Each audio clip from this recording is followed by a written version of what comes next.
In the last few months, everyone has been talking about India's foreign policy. Why doesn't India condemn Russia's war? Why is India buying Russian oil?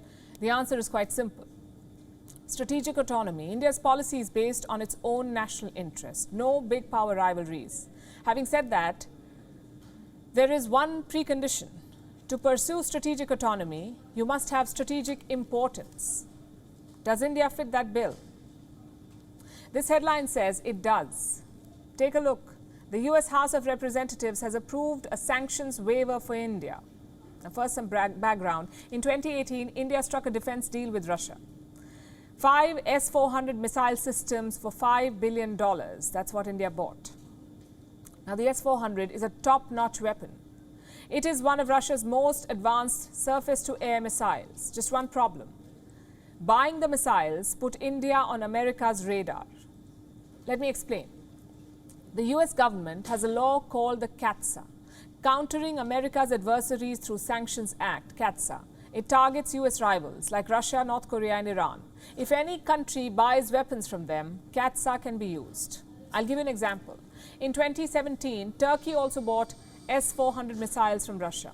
The United States had a meltdown. First, they suspended Turkey from the F-35 program. Then in 2020, the CAATSA was invoked. And since then, everyone had the same question. Will the US impose CAATSA sanctions on India, or will it give India a waiver? On Thursday, we finally got the answer, or at least half the answer. The US House was passing a cumulative defense bill on Thursday. It's called the National Defense Authorization Act. During its passage, Congressman Ro Khanna pushed an amendment. What did the amendment say? It asked the Biden administration to waive CAATSA for India.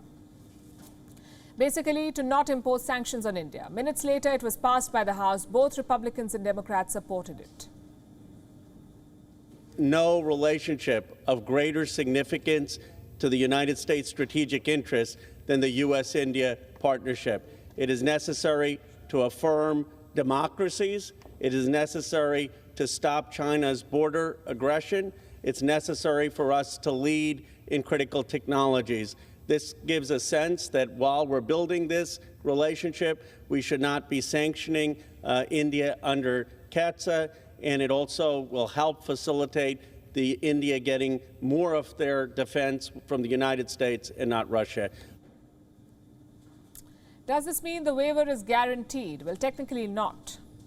The bill will have to be cleared by the US Senate. Then President Biden will have to sign it. Only after that will the waiver be guaranteed. But the good news is there is bipartisan support for India. Now, politically, what does this mean for India? It's a vindication of its strategic autonomy. Just think about it. The US sanctioned Turkey for buying the very same missiles. And don't forget, Turkey is a NATO ally of the US. Compare that to India. It's a non-aligned country with an independent foreign policy. India has not condemned Russia's war on Ukraine. India has not stopped buying Russian oil. But India is still being given a sanctions waiver. Do you know why? Because of its strategic importance. India is a key US partner in the Indo-Pacific. Both countries share a similar vision about the region, a free and open Indo-Pacific. And this makes India and the US natural partners, even outside the Pacific theaters.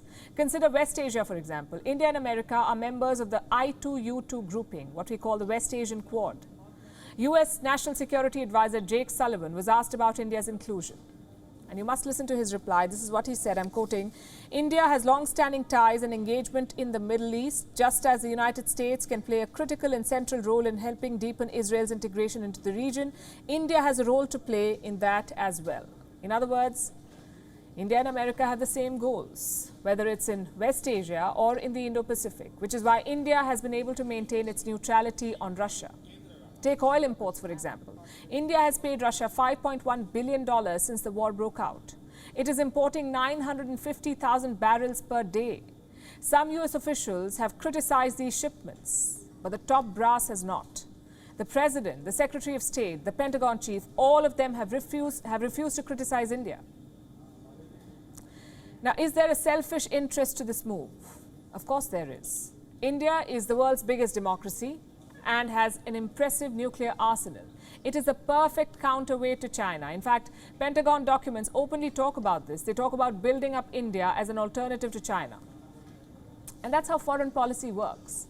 Every country is looking out for itself. America's decision to waive CAATSA is also rooted in that, in America's self-interest, not because they're eager to help the people of India, which is why it's important to hedge your bets. It's important to pursue strategic autonomy, even with so-called natural partners.